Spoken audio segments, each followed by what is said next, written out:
Experts have seen plenty of aviation items, and this next one is particularly special.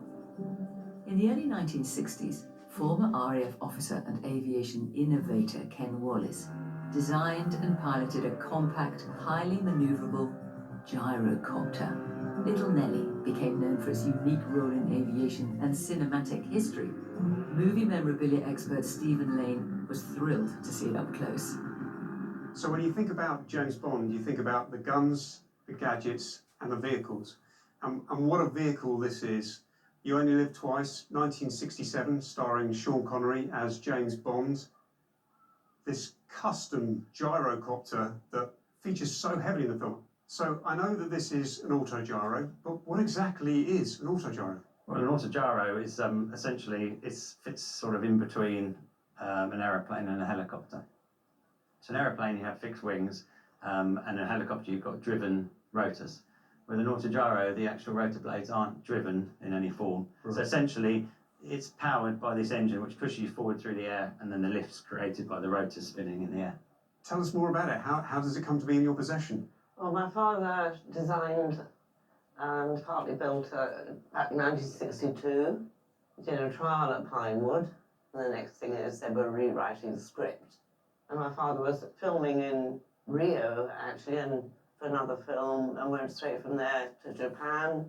All in all, about 45 hours of flying for the 7.5 minutes film. 45.5 hours flying, just for 7.5 minutes? Yeah.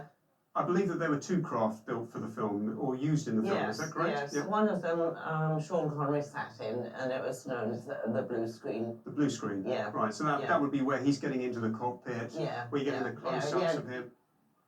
And so it was your father then who flew the vehicle? Yes, yeah, he flew it, got all the footage of flying into the film. He also filmed the view from Little Nellie of the volcano and of the helicopters, flying for all the film sequences. Well, I think it's a beautiful vehicle. It's a wonderful thing. I know that we're not valuing it today because it's part of a collection, a charitable collection. I think it's an amazing thing that should be treasured, should remain on display as much as possible as well for the general public to see. Together with Little Nellie today, you've brought in some cases, haven't you? So we've got 4 cases dotted around us today. Yeah, this is what she supposedly arrived as in the film. So what we're actually seeing here in these cases is the components. So if I remember rightly, Bond calls for Little Nellie to come in with Q. They turn up and Q has 4 of his technicians come into the room carrying these cases. So it's these actual cases that come into shop for that, isn't it? Yeah.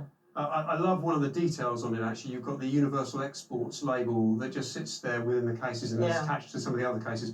Of course, that was the cover business, wasn't it? The MI6 used to be able to move things around for Bond as well. Yeah. But I think if you were to bring the 4 cases together at auction, I would certainly not hesitate in putting an estimate of somewhere in the region of £50,000 to £100,000 for them. So really, really valuable, really exciting, very significant. I've been really excited to see these here today, and I just want to thank you for the effort that you must have gone to bring these into the show today. They're absolutely fantastic. Pleasure. Thank you. Thank you.